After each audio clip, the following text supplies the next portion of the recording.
ஸ்ரீ ராமபிரான் ஆலயம் கட்டி முடிக்கப்பட்டு மிக பிரம்மாண்டமான கும்பாபிஷேகங்களுக்கு பிறகு அங்கே பல லட்சம் பக்தர்கள் வாசலில் காத்திருப்பதால் புதிதாக வரும் பக்தர்கள் முன்பதிவு செய்து வருமாறு ராமர் கோவில் நிர்வாகம் கேட்டுக்கொண்டுள்ளது.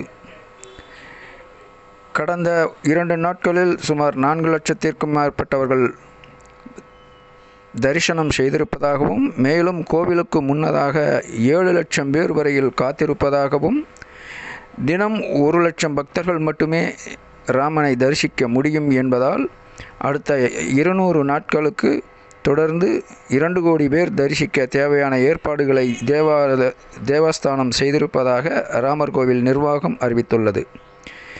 இதன் காரணமாக முன்பதிவு செய்து கொண்டு வருமாறு பக்தர்களுக்கு பணிவோடு உத்தரப்பிரதேச அரசு அறிவிப்பு வெளியிட்டுள்ளது.